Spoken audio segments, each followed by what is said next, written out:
going on, you guys? I'm actually really happy that you're watching this because this is probably one of the more important topics that I love talking about, that I love teaching about, that I love helping people work through. Uh, you know, Emotions, we all experience them. We all experience them. In fact, believe it or not, your amygdala, right? The seat of your emotions, is fully formed before you're even born. How crazy is that, right? But it's also the center of fear, of fight or flight inside of our bodies, right? Because we're wired, we're designed really for survival. And other parts of the body, for example, your hypothalamus, which normally could downregulate an insane fear response, doesn't really get formed until much later on. At least until age 3, for example. Your hippocampus. Um, and so as kids, we're not really taught to self-regulate. We're not. And this is why it's so important for parents to really create that externally for them, creating a kind, nurturing environment. But of course, parents have their own stresses to deal with. They also have to learn how to navigate their own emotional states, which they may not have been taught to do either by their parents. Right? So it becomes a generational thing, and the emotions that we experience have very real effects on an epigenetic level, right? They can turn genes off, they can turn genes on. They can turn on genes that promote disease. But with the right emotional states, you can also create epigenetic changes that turn off those genes. And in fact, turn on genes that are like promoting, like nourishing. Now, emotions in and of themselves are not bad. And this is one of the key takeaways I hope you guys get from this today. Emotions are neither good nor bad.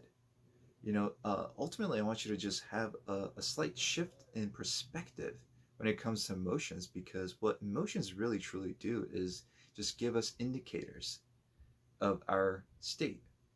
When you're in a place of stress or anxiety, it's simply telling you that, okay, there's something in my environment that's causing this. Right? Something needs to be corrected. There's something needs to be balanced out. What can I do? Right? They point us. They're pointers. That's all emotions are. They're pointers for us, right? And we have so much agency over that we just give away. You can create your own emotional states anytime. All your emotions, all the joy and the happiness, as well as all the stress and the anger and the resentment, is present inside you at all times, right? But you can choose what you want to feel, but you can't force it. And you certainly can't just do a total 180, because you'll feel incoherent with that. There's going to be a lack of congruence, right? Like your body will know something's up. It's not really about that. Emotions are neither good or bad, because even something like anger may be pointing to you, maybe expressing inside you, maybe trying to bring your awareness and attention to the fact that maybe there's someone that's doing wrong by you. It could be a very justified form of anger, right? Now, the only true emotion that I would say that is bad is the emotion left unexpressed. We all do this. We all have a tendency to suppress and repress all our emotions and to distract ourselves with binging on Netflix or food. I've been guilty of that, absolutely. Some people resort to other things. For different people, it'll be different things. And especially if it's a traumatic experience, most people who develop any kind of OCD type behaviors or addictions usually have had moments of trauma in their lives. And our emotions wire memories into our very biology, into our physiology, into our cells.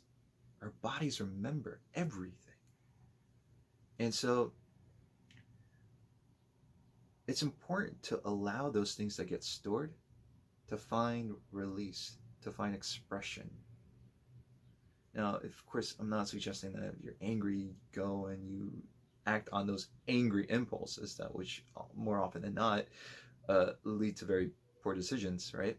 But it's finding ways to allow the anger to be there, to allow the anger to pass through. And I said this on previous videos, but emotions tend to have a lifespan of, could be anywhere between 30 and 90 seconds, right? And instead of immediately maybe acting on a certain emotion, we observe it, we watch it, we create a distance between ourselves and the emotion, because again, the emotion is just there to point us to something. It's trying to bring our focus and attention to something. But we get so caught up with it, we identify with it, we start to beat ourselves up for feeling it because we don't like feeling bad, and we get angry at ourselves for feeling angry. It turns into a spiral. It just turns into this insanely terrible loop of negativity or negative emotions perpetuating more negative emotions, right?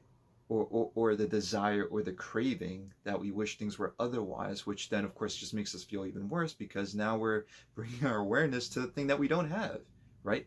Whether it's peace, a sense of peace or joy or happiness, or maybe our financial situations, like we start to feel bad about the thing that we see as missing inside us in our lives. Emotions are just there to point us to something. Let's try to start to develop mindful awareness around what we're experiencing, what we're feeling, because the better we get at that, and this is why I'm planning to really teach these skills with those I work with, because developing mindfulness and awareness around what you're currently experiencing, you can take a break, take a moment, take a pause right now, just pause this video and tune into what you're feeling, tune into what your body is feeling physically. Just bring awareness to different parts of the body. Start noticing. Like, that's all you have to do, is to train yourselves, is to notice and bring awareness to it. Why? Because if you can notice what's coming up inside you, guess what? You can do something about it and not have that be the thing that guides your decision making. Okay? So what do? We bring awareness to it, right? B, we acknowledge it. We let it be. We don't hate on it. We don't feel bad about feeling bad. And then allowing that space to be there between you and the emotion, you start observing it from a distance, that emotion passes through, right? So instead of you maybe acting impulsively, maybe instead of immediately trying to distract yourselves, suppress it, repress it, you allow it to be. And that's, it's simple, but it's not easy. It's simply just watching and observing and allowing it to be fully felt and expressed, and then move through. Guys, repress emotions. There's a great researcher, Candace Perkin, I believe her last name was. She demonstrates, right, how repressed emotions downregulate our immune functions, they suppress our mood. Believe it or not, they limit blood flow to the brain. So how's your brain gonna have clarity, energy, without blood and oxygen and nutrients flowing in? Right? Which then of course creates a very negative feedback loop, because guess what? A brain that's not fully optimized, well, it can't make those decisions. It can't stay focused or mindful. It can't do these things that will actually get you out of that, right? Out of that perpetual spiral, out of that pattern of behavior and pattern of thinking. So we have to learn how to first bring awareness to our emotions. The only bad emotion, again, is the one left unexpressed, the one that we don't allow ourselves to feel fully. So emotions, learning to watch them, learning to allow them to be. So because then we get into a neutral place, and then we can actually start to just think and feel very positive, good, health promoting, immune supporting thoughts and feelings. You shift your focus to gratitude. You shift your focus to love. You can engage in what I'm calling neurosizes, exercises for the brain, for your neurology, for your biology. I'm calling them neurosciences, even though they're really just ancient forms of practice, like meditation and mindfulness. But of course, there's so many connotations around those terms. So I'm trying to move away from calling it that. But there's very real biochemical changes that happen when you actually allow yourselves to feel these things. I mean, even just having a sense of I'm loved and I'm cared for releases oxytocin, right? The bonding chemical that moms feel when they're in close contact with their babies, that babies feel when they're in close contact with their mothers. Oxytocin, that feel-good, happy bonding chemical we can create inside of ourselves just with the power of our own thoughts and emotions.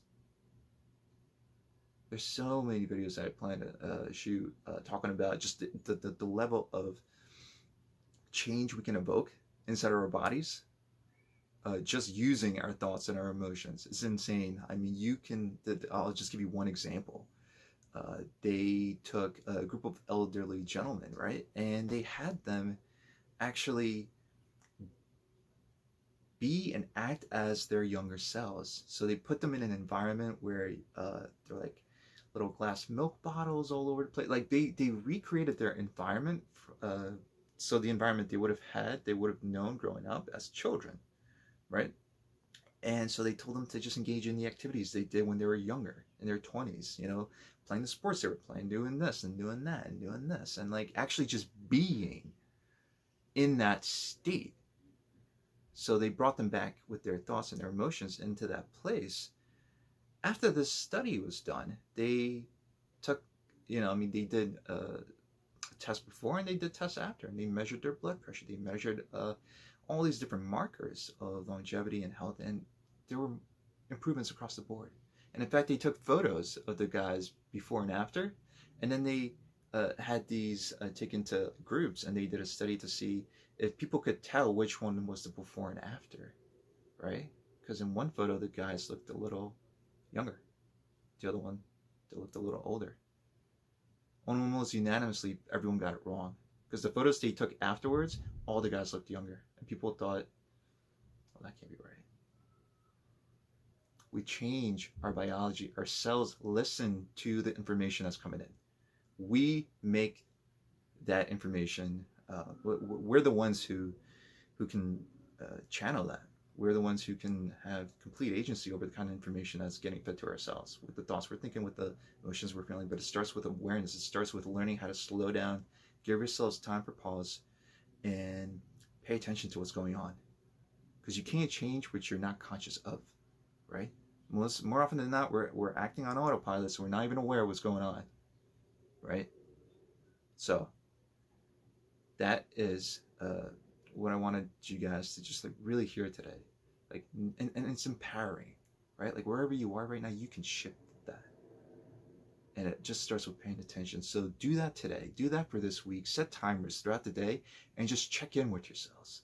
What am I feeling right now? Ask yourself this question. Can I just let myself feel this? See what happens.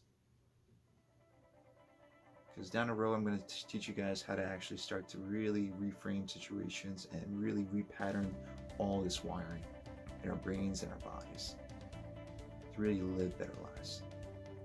Fuller, clearer, purpose-driven, meaningful lives. Because that's my mission. And with that, guys, wishing you much love.